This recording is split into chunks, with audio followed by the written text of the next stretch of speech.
Do you remember Sippline, Aapke Glass company? Ashneer Grover called it the worst product that he'd seen in his life. And Rohit Warrier, the founder of the company, was mocked online for months after his episode aired. But guess what? Today in 2024, Sippline is still very much in business and the company's sales have increased significantly. Shark tank के बाद online sales हमारे काफी बढ़े, Amazon पे भी बढ़े, Sippline.com पे भी बढ़े. I would say at least 20-30x बढ़े. And Sippline isn't alone in their post-Shark Tank India success. I've spoken with dozens of Shark Tank India Season 1 founders at this point to find out exactly what happened to their startups after they pitched, and some of the responses that I got were pretty shocking. So I want to talk about 5 of these companies today, starting with Sippline. So before walking through that wooden door and being told by Anupam Mittal that his product was a solution looking for a problem, Rohit had sold 1,200 drinking shields.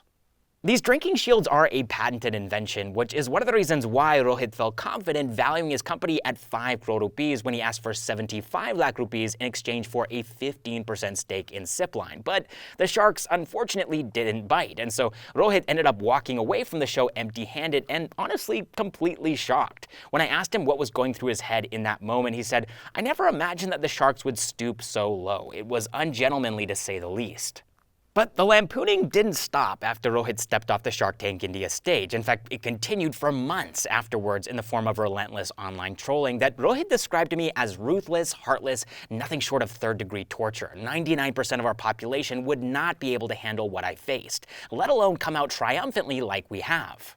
And this is actually where Rohit's story takes a turn, because at the end of the episode, Anupam challenged Rohit to go out and prove the sharks wrong. And I don't think any of them actually expected him to successfully rise to that challenge, but against all odds, he did. After the sharks, and also India, rejected Sippline, Rohit decided to take his business elsewhere, exporting Sippline drinking shields to Italy and Dubai. But he also got to work creating and selling new products too. Sippline introduced coin-sized travel-friendly tissues and a wine chiller which is able to keep wine cold with significantly less ice than other cooler buckets. Thanks in part to these additions, Sippline sales have grown 20 to 30x since Shark Tank India. But here's the plot twist. This is actually Rohit's side hustle. His main business is completely different. It's called Warrior Electronics, and they make fire suppression systems under the brand name WeFire.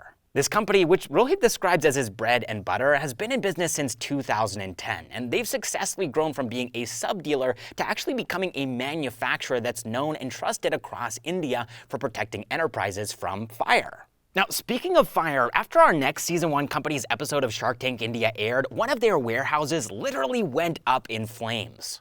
So this startup is called Alpino. It's a healthy peanut butter brand, and it was started by 6 inexperienced co-founders in 2016, but today they've sold more than 100 crore rupees of peanut butter and muesli and oats over the company's lifespan. And by the time they pitched on Shark Tank India Season 1, they were already doing 15 crore rupees in annual revenue, so it's no surprise that Alpino was offered a 4-shark deal in the tank. And this consisted of the sharks offering Alpino the requested 1.5 crore rupees, but in exchange for 8% of the company instead of the 2% that Alpino was offering.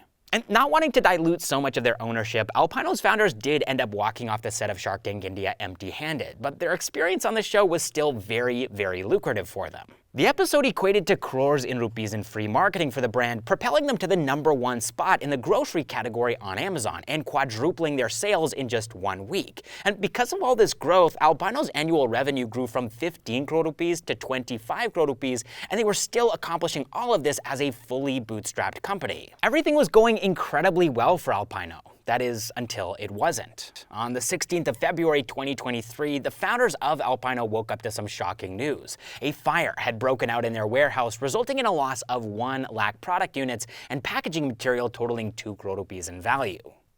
And because of the delays caused by the fire, Alpino saw an 80% drop in sales and a massive stock shortage with no way of fulfilling their growing backlog of orders. And in my experience, you learn a lot about founders and their companies when they're put in an extremely challenging position like this. And what happened next with Alpino speaks volumes about their resilience and optimism. In May of 2023, after their trial by fire, they bounced back by introducing Alpino 2.0. And this was a total restart for the company. They introduced new packaging and products, reached full operational capacity in 3 months, and by July of 2023, when they celebrated their 7th anniversary, they'd hit a new milestone of 1 crore rupees in sales in just 3 days. Alpino is now in the process of raising a $1 million pre-Series A round from a number of investors, including a Bollywood celebrity who's going to be stepping in as Alpino's brand ambassador, and they're planning to use these funds to expand into 20 countries in 12 months, while simultaneously quadrupling their sales from 25 crore rupees to 100 crore rupees in the next 2.5 years. That is a lot of peanut butter.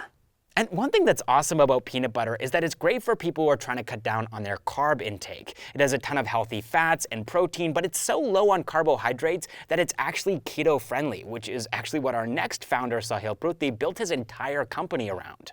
Keto India pitched on Shark Tank India on the very first day of filming, and when I talked to Sahil, he told me that because of this, he actually didn't really know how much to expect from the sharks in terms of check sizes or valuations. And just to recap on this company's origin story, back in 2017, Sahil's mother underwent a major brain surgery, and to take care of her during that 9-month-long recovery process, Sahil and his sister quit their jobs and did everything that they could to help their mom heal, including creating a personalized nutrition and diet plan, and eventually this evolved into Keto India in 2019. The company's goal was to bring personalized nutrition to millions of Indians, and when Sahil pitched his business to the sharks, Keto India was a profitable bootstrapped company serving 3,100 clients. Now, Sahil asked for 1.5 crore rupees in exchange for 1.25% of his company, valuing Keto India at a massive 120 crore rupees, and Anupam Mittal just couldn't wrap his head around this valuation, given the fact that Keto India was only doing 15 lakh rupees a month in revenue, but Sahil did manage to get an offer from the other 4 sharks. However, this offer was made at a more than 10x devaluation, 10 crore rupees, down from the original 120 crore rupee valuation, and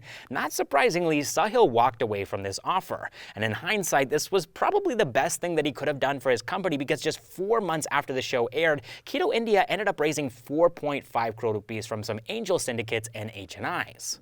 Keto India also eventually rebranded to Livofy, which is short for Live For Yourself, which is something that they're enabling their 15,000 plus customers to do by helping them to manage their obesity, type 2 diabetes, PCOS, and thyroid problems through personalized nutrition.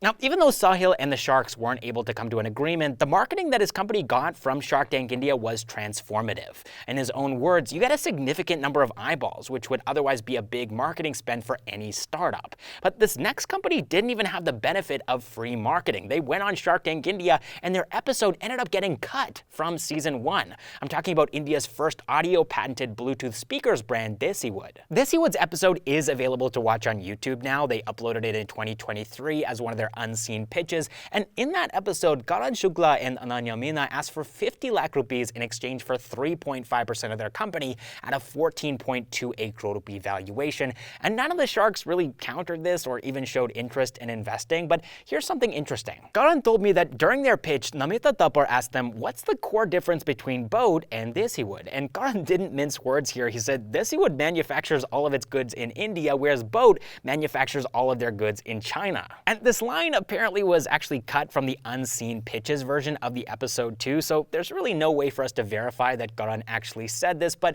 we're going to take him at his word here. And Karan believes that Deciwood's positioning as a made-in-India alternative to Boat's made-in-China speakers actually worked against them because it threatened Aman Gupta's company, and the Shark Tank India team wanted Aman to come on for season 2 and season 3, and so they had to cut Deciwood from the season. And if you look at the top comments on the official Shark Tank India episode for Deciwood on YouTube, they're all mentioning how uncomfortable Aman looks during this episode. But anyways, today in 2024, Deciwood has seen significant growth in spite of the fact that they didn't get the benefit of free publicity from Shark Tank India. When they pitched on the show, their yearly revenue was just 17 lakh rupees, but Karan told me that the number has jumped up by 40x, which would place it at somewhere around 7 crore rupees, and they're targeting to close FY25 at 25 crore rupees. And again, that's without the visibility of season 1 and without receiving any investment from the sharks, although they did go on to raise $500,000 from a number of angel investors as well as Let's Venture, and they're in the process of closing a $1 million seed plus round too. Now, while Karan and Ananya from Deciwood didn't make it onto season 1, this next startup's founder did, but was told by Anupam Mittal to literally shut his business down, which definitely wasn't the outcome that he was expecting or hoping for. I'm talking, of course, about Rohit Desadia, the founder of Ahmedabad-based Booz Mobility. Now, Rohit's idea was pretty simple. He wanted to rent out electric scooters to gated communities, and he'd actually been in business for 10 months when he pitched on Shark Tank India's first season. He was asking for 40 lakh rupees in exchange for 15% of his company at a 2.67 crore rupee valuation, but after some negotiating, he actually agreed to sell 50% of his company to Vinita Singh and Ashneer Grover for 40 lakh rupees, but the due diligence process dragged on for quite a bit longer than Rohit expected. It should have taken a week to review Booz Mobility's accounts, which consisted of 4 lakh rupees in lifetime revenue, but instead, due diligence took 3 months, and the opportunity cost of these 3 months of waiting was huge for Rohit. This was a period of time in the company's journey where Booz Mobility needed this capital from Ashneer and Vinita, but even after scheduling several meetings with them, seeking input and advice, and despite the fact that they were going to own a fourth of the business each, the funds didn't come through. Ultimately, Booz Mobility walked away after realizing the deal was more trouble than it was worth, especially for 50% ownership. They bootstrapped the company instead until 2022, when they raised 60 lakh rupees from a couple of angel investors, valuing them at 3 crore rupees, which was a slight increase from the 2.67 crore rupee valuation on the show. Thanks in part to the publicity that Booz Mobility got from being on Shark Tank India, they now have a fleet of 200 scooters, and they've expanded to 3 more states apart from Gujarat, and are expecting to close this financial year at 1 crore rupees in revenue, which is a 25x increase from what they were doing before Shark Tank India. Oh, and they're also currently in talks to raise a large round of venture capital, which will likely value them at 40 crore rupees. So it looks like everything ended up working out well for them. Now, before I let you guys go, I really think that you'll enjoy the video that I made about the aftermath of 10 of Shark Tank India Season 2's startups. So go check that out in the top right corner of your screen if you're interested, and I will catch you in the next one.